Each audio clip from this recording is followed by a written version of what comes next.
قد عظمت فللأمجاد بانيها ومن يسعى إلى العليا بما فيها ويبني بسم اللہ الرحمن الرحیم۔ السلام علیکم ورحمۃ اللہ وبرکاتہ۔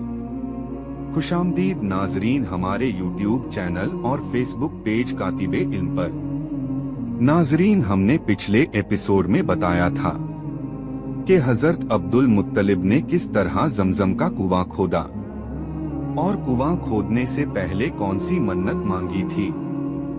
عبد المطلب اپنی منت کو بھول گئے تھے۔ عبد المطلب کو خواب میں منت پوری کرنے کا حکم دیا گیا۔ خواب میں کہا گیا منت کو پورا کرو۔ عبد المطلب نے ایک بھیڑ کو ذبح کیا اور غریبوں کو کھلا دیا۔ پھر خواب میں کہا گیا منت پوری کرو۔ عبد المطلب نے پھر ایک بیل کو ذبح کیا اور غریبوں کو کھلا دیا۔ پھر خواب میں کہا گیا منت پوری کرو۔ عبد المطلب نے ایک اونٹ کو ذبح کیا اور غریبوں کو کھلا دیا۔ پھر خواب میں کہا گیا منت پوری کرو۔ عبد المطلب نے پوچھا منت کیسے پوری کروں؟ کہا گیا اپنے بیٹوں میں سے کسی ایک کو ذبح کرو جیسا کہ تم نے وعدہ کیا تھا۔ عبد المطلب کو منت یاد آ گئی۔ اب انہوں نے اپنے بیٹوں کو منت کے بارے میں بتایا۔ سب کے سر جھک گئے۔ بھلا کون خود کو ذبح کرواتا؟ آخر کار حضرت عبداللہ نے کہا ابا جان آپ مجھے ذبح کیجئے۔ حضرت عبداللہ سب سے چھوٹے بیٹے تھے اور سب سے خوبصورت تھے اور عبد المطلب کو سب سے زیادہ محبت بھی انہی سے تھی۔ لہٰذا عبد المطلب نے قرعہ ڈالنے کا ارادہ کیا۔ اپنے سب بیٹوں کے نام چٹھی میں لکھ کر قرعہ ڈالا۔ چٹھی میں حضرت عبداللہ کا نام نکلا۔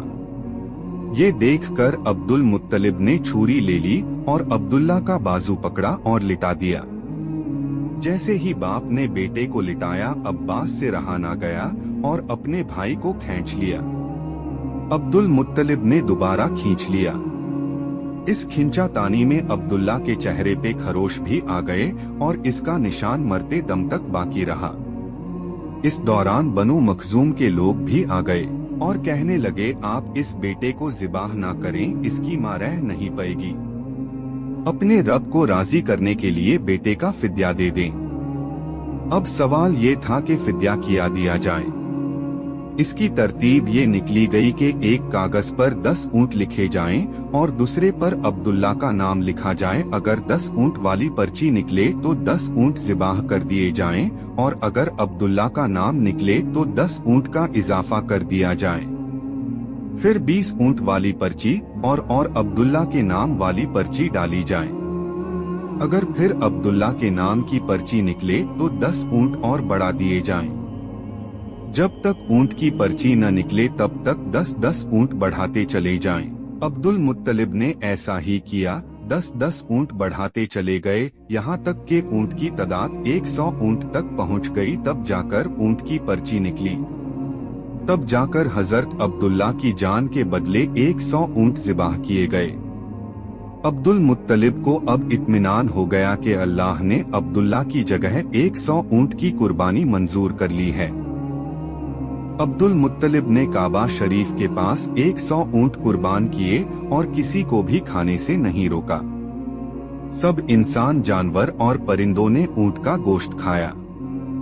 امام زہری کہتے ہیں عبد المطلب نے سب سے پہلے انسان کی جان کا فدیہ 100 اونٹ دینے کی شروعات کی۔ اس سے پہلے 10 اونٹ دیے جاتے تھے۔ اس کے بعد یہ طریقہ سارے عرب میں مشہور ہو گیا۔ گویا قانون بن گیا کہ انسان کا فدیہ 100 اونٹ ہے۔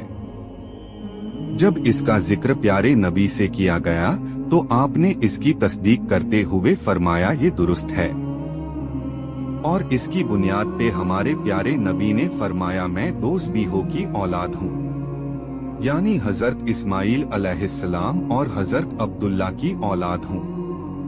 حضرت عبداللہ قریش میں سب سے حسین تھے اور ان کا چہرہ چمکتے ستارے کی طرح تھا۔ قریش کی بہت سی لڑکیاں حضرت عبداللہ سے شادی کرنا چاہتی تھیں۔